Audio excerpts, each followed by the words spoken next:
क्लेशवदुक्तम् हानमेषां क्लेशवदुक्तम् तच्छिद्रेषु प्रत्ययान्तराणि संस्कारेभ्यः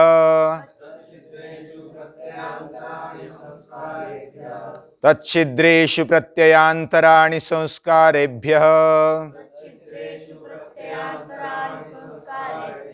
हानमेषां क्लेशवदुक्तम् हानमेषां क्लेशवदुक्तम्।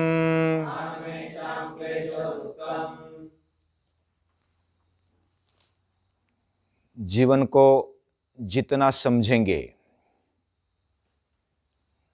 उतना ही हम अच्छी तरीके से और बहुत ही निरोगी जीवन जी सकते हैं।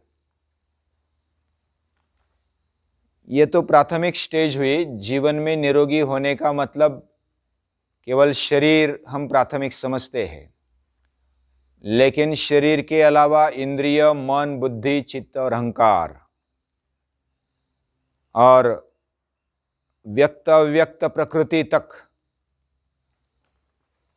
उसको शुद्ध होने की आवश्यकता है। और जब शुद्धता आ जाती है, अशुद्धि निकल जाती है, तो ज्ञान का प्रकाश आ जाता है और विवेक ख्याति भी आ जाती है। ज्ञान का प्रकाश आने के साथ साथ ज्ञान के प्रकाश में अगर कंटिन्यूटी रखते हैं, यानी कि सातत्य रखते हैं, तो आत्मशक्ति और जो भौतिक शरीर है और सृष्टि है, इसके बारे में हम विवेक करने वाले बुद्धि की अवस्था में आ जाते हैं। जब हम अपने आप को पहचानते हैं, इस सृष्टि को पहचानते हैं और पूरी दुनिया के कर्ता को, कर्ता धर्ता को जब हम अनुभव कर पाते हैं, तो ये जीवन की कृतकृत्यता है। और ये गीता भी कहती है और योग दर्शन भी यही कहना चाहता है। पिछले कुछ सूत्रों में हमने चित्त की जो उच्चतर अवस्था है उसके बारे में सोचा। वह जब विशेष दर्शन बन जाता है, आत्म साक्षात्कार के मार्ग में 7 स्टेप्स हमने अभ्यास किया। पहला है शुभेच्छा, दूसरी स्टेप है विचारणा, तनुमानसा, सत्वापत्ति, असंशक्ति, पदार्थाभाविनी, तुर्यगा। ये 7 स्टेप या तो भूमिका भी बोल सकते हैं। इस भूमिका से हमें जाना होता है, जो साधक है या तो योगी है वो जाता है। और जब शुभेच्छा से स्टार्ट हो गया, शुभेच्छा, विचारणा, तनुमानसा, ये परोक्ष ज्ञान हुआ। और उसके आगे वाली 4 भूमिका है वो अपरोक्ष ज्ञान, यानी प्रत्यक्ष अनुभव उसके जरिए होता है। और जब ये प्रत्यक्ष अनुभव होता है, जब प्रत्यक्ष अनुभव का पहला जो क्षण है वह सत्वापत्ति में आ जाता है। सत्व यानी अंतःकरण, शुद्ध अंतःकरण, उसको सत्व बोलते हैं। और सत्वापत्ति में ये जो अंतःकरण है ये पूरे आत्मशक्ति को देख लेता है, अनुभव कर लेता है, उसको आत्म प्रचिति हो जाती है। हमने पहले देखा चित्त जिसको सामने ले लेता है उसका आकार, उसका रंग, उसका रूप ले लेता है और वो वैसा ही बन जाता है। हम अपने चित्त को क्या दे? जब आत्मशक्ति की तरफ उसको घुमाते प्रत्याहार के बाद, धारणा, ध्यान और समाधि के संयम से जब हम उसको जिधर भी लगाते वो वशी रूप बन जाता है और वो अर्थमात्र रह जाता है, स्वरूप शून्यवत उसकी अवस्था हो जाती है। जब सत्वापत्ति में पहला क्षण आ गया तो उसको आनंद होता है। जो योगी है, साधक है, वह आनंदित हो गया और उसको, और जब आनंद में आकर के उसको लगने लगता है कि मैंने पा लिया, मैंने साक्षात्कार कर लिया। लेकिन तब भी धैर्य पकड़ के आगे चलना होता है, साधना आगे चलानी होती है। तब धीरे धीरे असंग शक्ति आ जाती है। असंग शक्ति में हमारे अंदर की आसक्ति, जो बड़प्पन के बारे में हो या तो हमारे अंदर जो अहंकार अहंभाव होता है, जो शुद्ध रूप में होता है, हालांकि वह भी बीच बीच में व्यत्यय लाता है। और वह व्यत्यय लाना, इसका मतलब तच्छिद्रेषु प्रत्ययांतर, उस छिद्र से, उस छिद्रों में से प्रत्ययांतर हो जाता है। और वो जो संस्कार है वो हालांकि अच्छे संस्कार है, उसमें विवेक निम्नता है और कैवल्य प्रागभारता है। यह भी हमने देखा। यानी जब आत्मभाव भावना की विनिवृत्ति हो जाती है तब विवेक निम्नता आ जाती है, कैवल्य प्रागभारता चित्त में आ जाती है। और ऐसी स्थिति में सत्वापत्ति असंग शक्ति, वहां तक आत्म साक्षात्कार हो गया, लेकिन बीच बीच में प्रत्ययांतर आ गया। यानी हमें दिखने में तो वो बहुत ही अच्छा काम होता है पूरी दुनिया के लिए, लेकिन उन खुद के लिए वो छिद्र होता है, वो व्यत्यय होता है, वो प्रत्ययांतर होता है। प्रत्यय यानी प्रचिति, और उसमें अंतर पड़ गया थोड़ा। लेकिन वो जो होते हैं ना, उनके जीवन में कर्म कभी चिपकता नहीं। वह कौन सा भी कर्म करे, कौन से भी गुण वाला, रजोगुण वाला, तमोगुण वाला, सत्वगुण वाला, कौन सा भी कर्म करे, उनके लिए चिपकना या तो कर्म बंधन होना ये नहीं होता है, क्योंकि वो जीवन मुक्त होते हैं। और वो बहुत ही स्पष्टता से जीवन को देखते हैं। इसको विवेक ख्याति बोला जाता है। वो विवेक करते हैं, वो अपने आप को पहचानते हैं। देह के साथ साथ ये सृष्टि, प्रकृति, इसको देखते हैं और आत्मशक्ति को भी देखते हैं। पहले तो थोड़ा जबरन उस तरफ लाना पड़ता है चित्त को, लेकिन आदत देकर देकर अभ्यास करते हुए हर रोज सातत्य से, यानी जो समय रखा उस समय पर जो हमने ध्यान करने का ठाना है उस पर बने रहते हुए लगातार सतु दीर्घ काल नैरंतर्य सत्कारा सेवित दृढ़ भूमि, उसमें खंड न पड़े, बिल्कुल खंड न पड़े, आदरपूर्वक दृढ़ निश्चय से आगे बढ़े, तो यह हमें शक्ति देता है। और ऐसी शक्ति देता है और ज्ञान भी कराता है, और उसके साथ साथ विवेक ख्याति भी आने लगती है।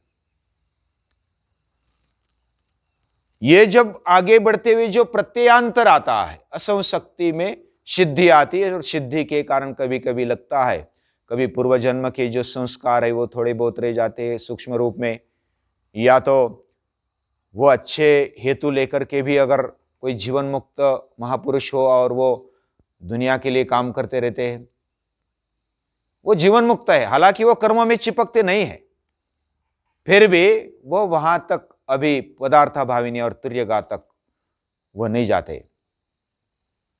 वह जब उनका देहावसान होता है तो अपने आप वो विदेह मुक्त हो जाते हैं, वो कभी पीछे नहीं आते। उनकी जो लेवल है उधर दग्ध बीज होते हैं। दग्ध बीज यानी जैसे किसी बीज को भुनाया, तय पर रखकर उसको थोड़ा जला दिया, गर्म कर दिया, उसके अंदर जो अंकुरने की शक्ति है वो भुनाने के बाद खत्म हो जाती है। अंकुरता है क्या, उसकी अंकुरण शक्ति नष्ट हो जाती है, लेकिन फिर भी वो खाने के काम आता है, या तो अलग अलग तरह सब्जी के काम आता है। यानी वो देह या तो पूरा भौतिक शरीर ये सृष्टि के काम आता है, लेकिन उसमें कर्म बंधन नहीं, वह चिपकता नहीं, वह जीवन मुक्त है। लेकिन उसमें जो प्रत्ययांतर है, भले वो भोग के कारण हो या तो बड़ी शुभेच्छा के कारण हो, लेकिन वो जो क्लेश है वो उस आगे लेवल तक जाने के लिए वो क्लेश है, और उसका हानमे श्याम क्लेशवदुक्तम। येषाम यानी कि ये जो है प्रत्ययांतर, तो इनका हान यानी इनको नष्ट करने के लिए, क्लेशों को, वो पहले ही जो कहा जा चुका है उसी तरह से इनका समापन, उनका क्षीण करके नष्ट करना चाहिए, ऐसा इधर बोला। अभी पहले कब और किधर कहा? ते प्रतिप्रसव हेया सूक्ष्मा, दूसरे पाद में शायद 10वां और 11वां सूत्र है। ते प्रतिप्रसव हेया सूक्ष्मा और ध्यान हेयाश्च तद्वृत्तयः, उन वृत्तियों को जो बड़ी वृत्ति है यानी महान वृत्ति है कि हम दुनिया के काम आ जाए, हमारा देह ये दुनिया के लिए तुका मने गर्भवासी सुखे घालावे अम्माशी, ऐसे तुकाराम महाराज बोलते हैं कि हमें सुख से जन्म दे देना। हम उनको तो भगवान सृष्टि में ही दिखाई देते हैं, उनको अलग मुक्ति की जरूरत नहीं होती। न लगे मुक्ति धन संपदा, मुझे मुक्ति नहीं चाहिए, धन संपदा नहीं चाहिए, ऐसी अवस्था में वो होते हैं। तो ऐसी अवस्था में जो हमें तो क्लेश नहीं लगता, लेकिन उनके लिए वो क्लेश होता है। वो कैसा ये करना चाहिए? यानी कि जो निर्विकल्प समाधानुसंधान उसको बोल सकते हैं। निर्विकल्प यानी सविकल्प, विकल्पों के साथ, वृत्तियों के साथ जब हम समाधि में चले जाते हैं तो वो सविकल्प यानी अलग अलग विचार आते, तर्क आते हैं, संकल्पनाएं आती है, वो सविकल्प है। और निर्विकल्प यानी पूरा विकल्प, कुछ भी नहीं होता, कुछ संकल्पना, कुछ विचार नहीं होता, निर्विचार निर्विकल्प, ऐसी वो समाधि होती है। वो निर्विकल्पानुसंधान में जाते जाते कभी उधर जाते कभी इधर आते, जैसा व्युत्थान अवस्था, निरोध अवस्था, अभिभव प्रादुर्भाव, ऐसा जो समाधि परिणाम, पहले निरोध परिणाम, उसके बाद समाधि परिणाम, उसके बाद फिर एकाग्रता परिणाम, ऐसे धीरे धीरे एकाग्रता परिणाम तक जाना है उधर भी। और उस समय उनको बार बार अपने चित्त को इधर उधर गया, सृष्टि में चला गया, हालांकि वो बंधन में नहीं आता, फिर भी इधर उधर चला गया तो उसको लाना पड़ता है। और ला करके फिर वो पदार्था भाविनी अवस्था में चले आते हैं। वह फिर धुंध हो जाते हैं, उसमें मग्न हो जाते हैं, उनको देह का भान नहीं रहता, उनको इस विश्व का भान नहीं रहता। जैसे गोरा कुम्हार, वो भजन करते करते इतना तल्लीन बन गया, उसके नीचे बच्चा आ गया फिर भी देखा नहीं, वो तल्लीन हो गए। जैसे रामकृष्ण परमहंस तल्लीन हो जाते थे, वो इतने एकाग्र हो जाते थे, अपने आप को भूल जाते थे, सब कुछ भूल जाते थे, बस मैं वही हूं, उसी का बेटा हूं, वही रूप हूं। और वो पूरा भूल गए शून्यावस्था, यानी कि स्वरूप शून्यावस्था, अर्थमात्र निर्भाषा। और वो जो निर्विकल्प स्थिति होती है, वह बनाने के लिए प्रयास चाहिए होता है। और जब व्यक्त ऐसे जो वृत्तियां होती है, तब जो अच्छी वृत्तियां, हालांकि अक्लिष्ट है, फिर भी उस वृत्तियों को कैसे निपटा जाए? ध्यान हेयाश्च तद्वृत्तया, ध्यान पूर्वक। जैसे समझो कि मैं अभी बोल रहा हूं, मेरा ध्यान पूरा बोलने में लगा है, तब मैं अच्छा बोल सकता हूं। आपका ध्यान सुनने में लगा है तो आप अच्छे सुन सकते हैं। पूरा ध्यान इधर उधर भटके तो तुरंत ले आना कि क्या चल रहा है, क्या बोलना चल रहा है, क्या उसका अर्थ हो सकता है। यह ध्यान है, हमारे लक्ष्य को बार बार एक जगह पर लाना। ध्यान हेयास तद्वृत्तया, अलग अलग वृत्तियां इधर उधर होने लगी तो उस वृत्ति से हटाकर किधर ले आना? हमने जो ध्येय पकड़ा है उधर ले आना। वैसे उन महापुरुषों के जीवन में जब उनका चित्त भटक जाता है और फिर वो लेकर आते हैं, ये ध्यान हेयास तद्वृत्तया, ये वित्थान अवस्था होती है।